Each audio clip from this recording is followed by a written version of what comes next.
अभी कुछ दिन पहले से जगत गुरु शंकराचार्य स्वामी अमृतेश्वरानंद सरस्वती जी महाराज अपने शिविर के बाहर एक संकल्प के साथ बैठे हुए थे।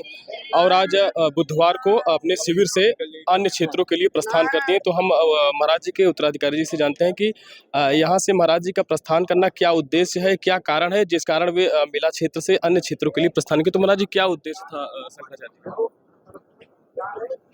किसी चीज़ की सीमा होती है। 10 दिन हो गया उनको प्रतीक्षा करते हुए, लेकिन प्रशासन की तरफ से अपनी गलती के लिए एक शब्द भी कहा जाना उचित नहीं समझा गया संभवतः। प्रशासन ने उसके लिए कोई प्रयास नहीं किया, जिसका परिणाम ये रहा कि शंकराचार्य जी बिना स्नान किए यहाँ से उनको जाना पड़ा। बड़े भारी मन से यहाँ के देवताओं को प्रणाम करके दुखी होकर के यहाँ से गए हैं। ऐसा स्वामी जी जो वहाँ पर पार्थिव शिवलिंग रखे हैं, आधे अधूरे हैं जो है, इसका क्या कारण है जो है आधे रखे हुए? 1.25 लाख शिवलिंग लाए थे। महाराज जी चाहते थे कि हिंदुओं को एक साथ 1.25 लाख शिवलिंग के दर्शन हो, लेकिन यहाँ की परिस्थिति बदल गई, इसलिए 1.25 लाख शिवलिंग के दर्शन नहीं हो पाए। वो आज महाराज श्री चूँकि यहाँ से प्रस्थान कर गए हैं, तो जो दर्शन हो रहे थे वो भी अब यहाँ से जहाँ पर उनके मंदिर का निर्माण होना है वहाँ के लिए प्रस्थान करने वाले हैं। महाराज श्री चाहते थे कि ये भी एक ऐतिहासिक माघ मेला हो, इसमें एक साथ 1.25 लाख शिवलिंग के दर्शन करने का सौभाग्य हिंदुओं को मिला, लेकिन दुर्भाग्य से प्रशासन के रवैये के कारण उससे भी हिंदू जनता वंचित रह गई। अच्छा महाराज जी, अभी स्वामी जी की गौ माता राष्ट्र माता की यात्रा चल रही है, ऐसा उनका संकल्प है। तो इस संकल्प को आने वाले समय में किस स्तर तक ले जाएंगे? जिस भी स्तर तक जाना चाहेगा उस स्तर तक ले जाएंगे। मूल जो लक्ष्य है उसकी प्राप्ति जब तक नहीं हो जाती है तब तक चाहे प्राण क्यों ना चले जाएं, उसकी प्राप्ति के लिए प्रयास किया जाएगा। अभी सबसे जो निकट प्रयास है वो दिल्ली में इकट्ठा होने के लिए साधु संतों को आवाहित किया गया है। मार्च में 10-11 मार्च को दिल्ली में इकट्ठा हो रहे हैं। इकट्ठा होकर के सब चिल्लाएंगे, चिल्ला करके देश की सरकार में बैठे जो हमारे प्रधानमंत्री जी हैं उन तक अपनी बात को और दृढ़ता से रखेंगे कि भाई भारत देश के ऊपर से गौ हत्या के कलंक को समाप्त करिए। शंकराचार्य जी ने गौ माता के संरक्षण के लिए गोवर्धन से संसद भवन तक पूरे देश के हर राजधानी में जाकर के ध्वज फहराया। गोवर्धन संसद भवन तक पदयात्रा की, 3-4 गंगा गौ संसद किया। इसके अलावा न जाने कितनी सभाएं की। इसके अलावा न जाने देश के कितने सारे प्लेटफॉर्म पे उन्होंने गाय से संबंधित बातचीत की। और गौ संरक्षण के लिए वो बड़ा प्रयास ये भी कर रहे हैं कि वो देश में जितनी विधानसभा है सब में एक गौधाम भी बना रहे हैं, उसकी भी योजना बना रहे हैं। तो गौ संरक्षण के लिए एक बड़ा प्रयास, एक मुखर प्रयास और एक कह सकते हैं कि मुख्य प्रयास वो जो शंकराचार्य जी महाराज के नेतृत्व में देश में चल रहा है।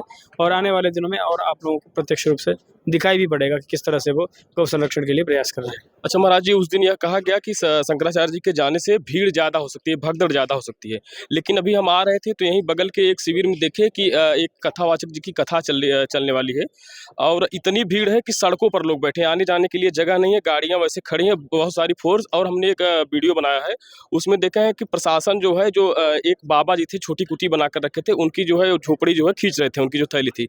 तो इस पर क्या कहेंगे? एक तरफ महाराज जी को जाने से रोक दिया कि भीड़ ज़्यादा हो जाएगी और एक तरफ इतनी भीड़ प्रचंड है और प्रशासन उस भीड़ को बढ़ाने में सहयोग कर रही है, तो इस पर क्या कहना क्या है? सब कुछ तो आपने कह ही दिया। ये जो इस तरह का रवैया है ना, वो अच्छा रवैया नहीं है। सम्मानपूर्वक होना चाहिए। आप यदि पब्लिक आती है तो उसके नियंत्रण के लिए, उसकी व्यवस्था के लिए आप करते हैं, अच्छी बात है, कोई खराबी नहीं है, लेकिन 2 तरह की निगाह नहीं होनी चाहिए। पूज्य शंकराचार्य जी महाराज के लिए और अलग तरह का व्यवहार, चूँकि वो सरकार के विरोध में होकर के वो गाय की बात करते हैं, और बाकी जो आपके अनुकूल वाले लोग हैं उनके लिए अलग तरह का व्यवहार। तो ये जनता देखती है, उसका दंड जनता देगी आपको। जी महाराज जी, सत्ता पक्ष का एक उप मुख्यमंत्री जो हैं वे महाराज जी के समर्थन में बातें बोल रहे हैं, और जो मुख्यमंत्री जी हैं वे एक संत होकर जो है तमाम तरह के अनुचित शब्दों का प्रयोग कर रहे हैं। उन्होंने महाराज जी के समर्थन में बात कही, हम लोगों ने भी उनके समर्थन में बात कही, लेकिन बात तो बात ही तक रह गई ना। समर्थन में बात कहने से हुआ क्या? उनके समर्थन में कहने से क्या प्रशासन यहाँ आया? क्या प्रशासन ने क्षमा याचना की? क्या प्रशासन ने उस मामले के पटाक्षेप के लिए कोई प्रयास किया? बात उन्होंने कह दी, हम लोगों ने सदाशयता व्यक्त कर दी कि हाँ चलो कम से कम कुछ कहा तो, लेकिन समाधान क्या निकला? समाधान कुछ नहीं निकला, बल्कि उनको और डांट पड़ गई होगी ऊपर से।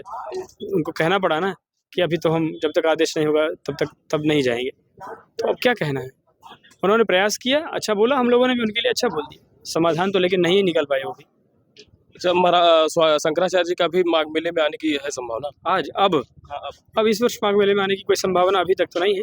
अब यहाँ के प्रशासन और प्रदेश की सरकार जो चाहे वो कर सकती है, जहाँ चाहे जिसको उठा के वहाँ पहुँचा सकती है, वो एक अलग चीज़ है। शंकराचार्य जी का कार्यक्रम अब यहाँ आने का तो नहीं है। नई परिस्थिति में कोई नई गतिविधि होती है, नया कुछ अपडेट होता है तो आपको पता चल ही जाएगा। फिलहाल उनका कार्यक्रम तो यहाँ से प्रस्थान का था, वो प्रस्थान कर गए। ठीक, बहुत बहुत धन्यवाद।